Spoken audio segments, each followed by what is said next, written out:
We are called to be the church for God's glory all the time, wherever we are and whatever we're doing.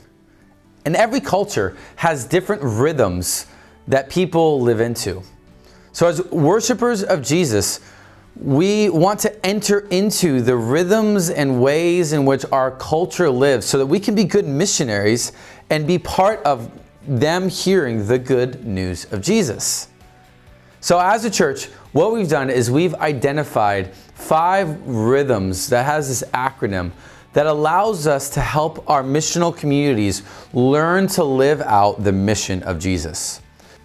We fit this all into the B.L.E.S.S rhythms.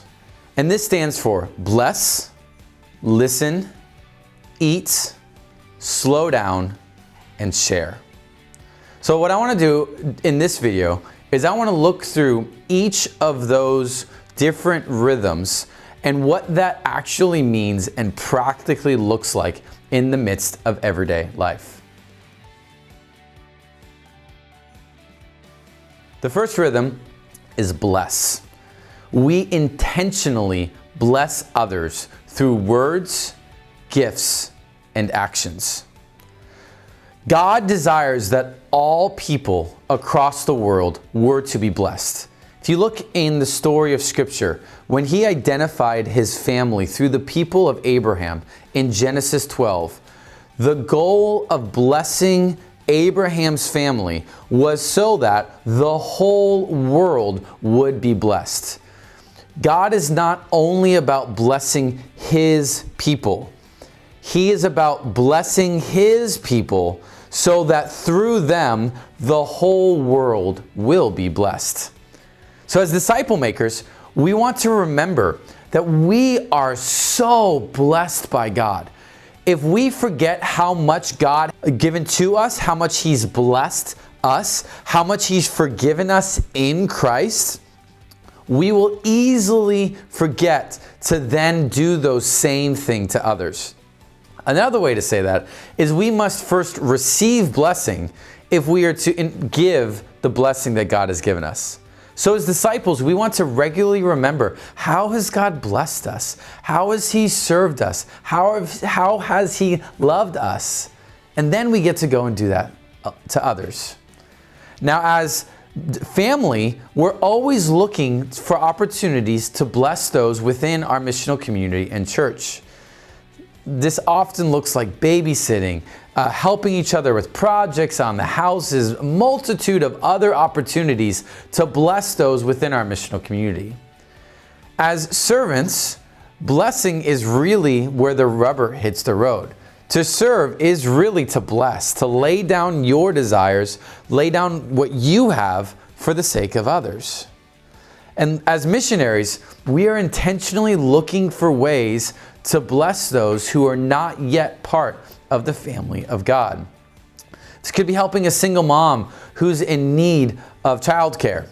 It could be financial blessing for somebody who's having trouble paying their bills. It could be inviting people over into your house, welcoming them into a safe, loving environment. So many ways in which blessing can be lived out as part of the mission of Jesus. The second is listen. Listen is all about learning to listen to God and to others as an expression of love and learning. In many ways, all our gospel rhythms depend on listening to God. Sometimes we talk about this as two-way listening. While I'm listening to the person that I'm with, as I'm having a conversation, as I'm with them, I'm listening intently, but at the same time, I also want to listen to the voice of God and ask God, what do you have for this person? Maybe you want to say something to them through me. And so I'm listening to God as I'm listening to other people. Where are you at work, God, so that I can join you? Because we want to listen, because listening is an expression of love. So as disciples, we have to learn to hear the voice of God. We have to learn to listen to God by the Spirit, but also by the Scriptures. Learning to listen to what God has said to His church for centuries. Reading the Word, getting into the Word, and learning to hear God's voice through the Word so that we can continue to learn God's voice by the Spirit. We also listen as family. We listen to one another's stories. We listen to one another's burdens and heartaches and where they are at life, and join God as we listen and as an expression of love in our missional communities, in our church. As servants, listening is in our society a beautiful way to serve people. So many people are just talking. So many people, as they're talking, somebody else is waiting to respond. And so if we could serve people just by sitting and being present and listening, it's an act of love and an expression of the gospel. And we also listen as missionaries. We listen to our culture, what's going on in our society, what are the trends and what are the ways in which we as missionaries can join in Jesus and His work. But we also listen to individuals, their stories, their heartaches, where they are at life. And as we listen, we're asking God, what is good news to this person? What aspect of the gospel will they need in order to come to a saving knowledge of You? This is a reminder of what Francis Schaeffer once said. And he said if he was only given 1 hour to share the gospel, he said that he would spend 55 minutes listening to the person, so that for the last 5 minutes, he would have something good to share. We listen to our friends, our neighborhood, our city, wanting to hear the pain points, looking for opportunities for the gospel to be shared.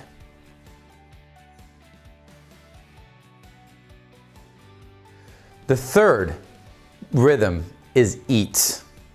The table is where strangers become acquaintances, acquaintances become friends, and friends can become disciples.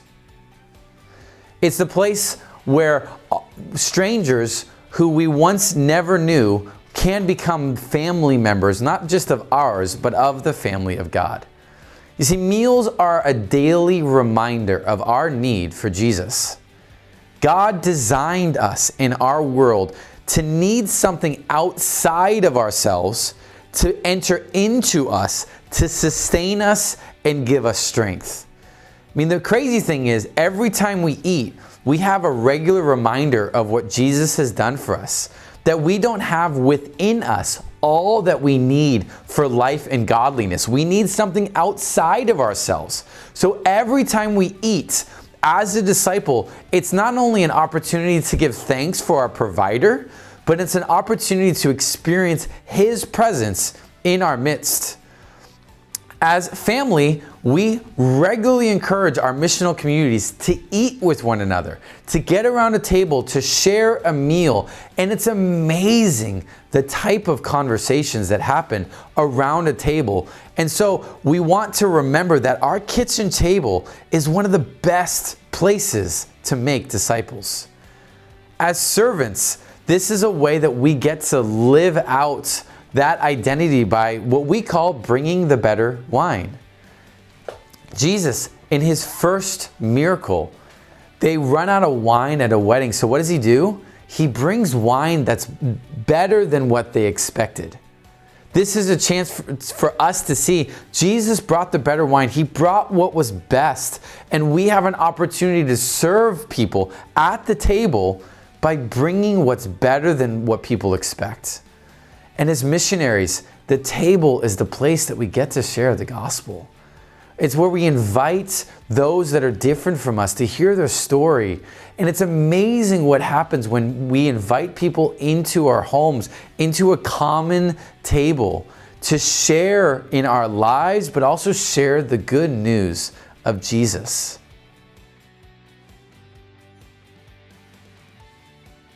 The fourth rhythm is slow down. So bless, listen, eat, and now slow down.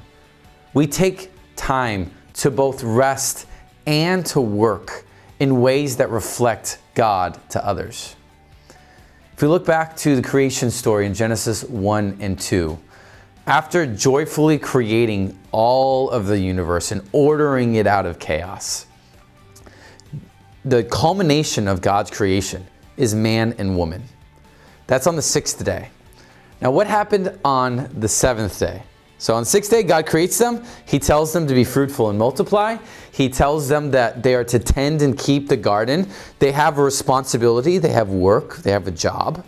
And then there's evening and they rest. Well, what happens on the 7th day? Well, they rest the whole day. The first day of humanity's reality was a day of rest. And there's this amazing paradigm that we as disciples of Jesus, we work out of our rest. We slow down so that we can hear the voice of God, so that we can be rejuvenated, that we recognize that Sabbath is a gift given to us. And it's from that gives us the strength, the power, and the energy so that we can then work according to God's good pleasure. We don't work in order to gain identity. We don't work in order to gain status. We work because we've already received all that we need from God Himself. So slowing down as family means that you're not always rushing around as a missional community. There's times that your MC will take periods of just resting and being together, playing games. It may mean as disciples, you intentionally find opportunities to have a 24-hour period where you're not working, where you're not creating, so that you can remember that you're a human being, not a human doing. We slow down as missionaries, as an expression of the gospel. We live in a society where people are always going, working, moving, and we have a story that we don't have to do all that in order to receive God's blessing. We're not living up to anybody else's standard. Jesus has already lived up to the standards that we never could. So now we can slow down. We can enjoy. We can create. We can experience the beauty of the world and play in the way that God designed us. The last rhythm is share. We share our lives and the gospel openly wherever there's opportunity. As disciples, we want to live open and accessible so that people can look into our lives. They can see the way that we're living is different than the way of the world. And as we love, as we bless, as we listen, as we eat, as we slow down, if we do all these rhythms well, we'll have an opportunity to share the hope with which we have in the gospel. That's 1 Peter 3:15. And so, as we bless, as we listen, as we eat and we slow down, we're always looking for ways to share our lives with other people, to invite other people to join us, to follow me as I follow Christ. And we're always looking for opportunities to share the good news of why we do what we do. So as disciples, we're regularly sharing the gospel. We don't just share good advice, we share good news. I need to keep hearing the gospel. You need to keep hearing the goodness of what Jesus has accomplished for you as the motivation and the fuel and the forgiveness that allows us to live out this way. As family, we're constantly sharing with one another. If hard times are coming up, we want to share how Jesus is the good news that we need, not just what we think is advice that will help you in your life. We share our lives as servants, opening up what's mine to be what's yours as well, and continually having opportunities to share in the blessings that God has given us. And as missionaries, we share our lives and the gospel openly. We invite people, hey, this is what it means to follow Jesus, even if you don't yet believe.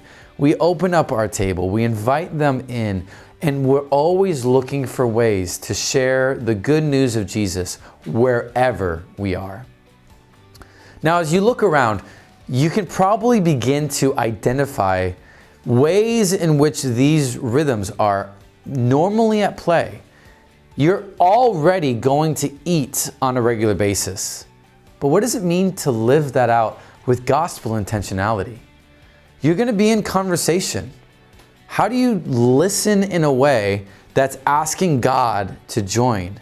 How do you enter into all of these rhythms? Bless, listen, eat, slow down, and share.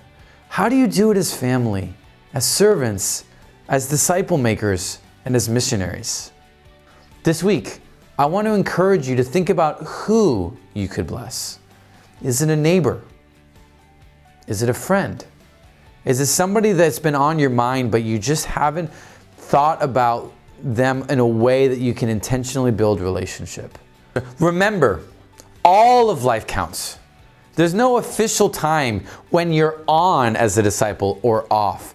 Every moment is an opportunity for you to be a disciple, experiencing Jesus, learning to walk in His ways, and for you to make disciples of Him. Because at the end of the day, all of our lives is all about Jesus.